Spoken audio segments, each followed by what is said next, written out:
Thanks for staying with us on KRDO's Midday Edition, along with producer Justin Hart, Andrew Rogers. I'm Dan Koshel. Let's go to the KRDO Newsline and visit with our very special guest, Dr. Harsha Rajasimha, who's joining us right now.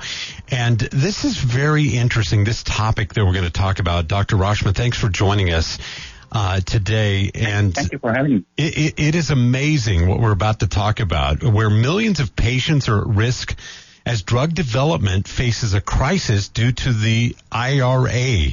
Let's get into this. The IRA is stifling medical innovation, isn't it? Absolutely. This Inflation Reduction Act is certainly doing some good things to patients in terms of bringing down the prices of the drugs, but on the other hand is also stifling innovation. So in what ways is the Inflation Reduction Act changing the course of medical research and development, and what therapies as well as technologies are affected by this? This is a great question, Dan. What's happening is this Inflation Reduction Act places drug pricing control on biologics and small molecule drugs that are developed by these biopharmaceutical companies. And as it is, the drug development process is super expensive and can take 10 to 12 years from when a new drug candidate is discovered through when it's ready for FDA review for approval or not. And in that process, we call this a valley of death, where almost 9 out of 10 candidate drugs fail. And only 12% or roughly 1 in 10 drugs make it through that process. And so already that's a very risky proposition, which major biopharma sponsors take on.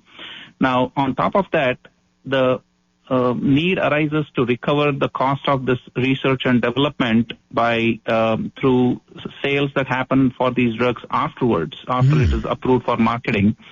And now that the Inflation Reduction Act imposes a price control on these drugs, the return on investment is being questioned by many investors. Wow. And so the pharma companies are pulling back on their drug development programs, which this is how it's really hurting the innovation cycle. Yeah, this is amazing. And for those people that don't know, the Inflation Reduction Act permits the U.S. Department of Health and Human Services to negotiate drug prices directly.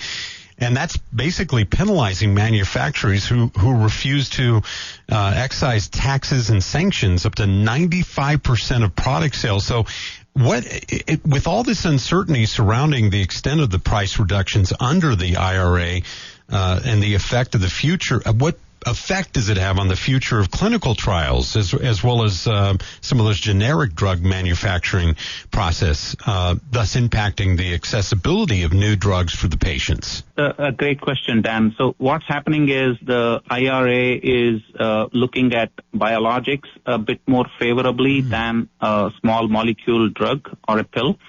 And that's because biologics are exempt from price controls for 13 years, whereas the small molecule drugs only have 9 years to recover their cost of R&D.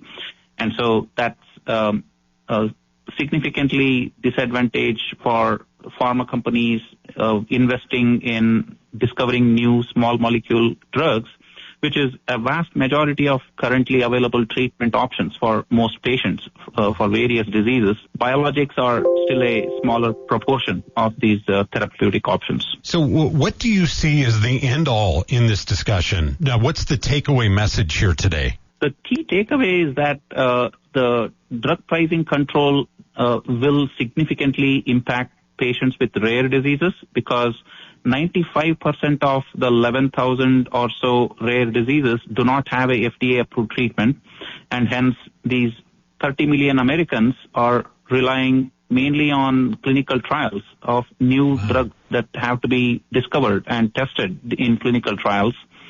And this IRA can significantly hurt these patients who do not have a way to access these new clinical trials or treatments because they are not happening as much anymore. And that's one takeaway.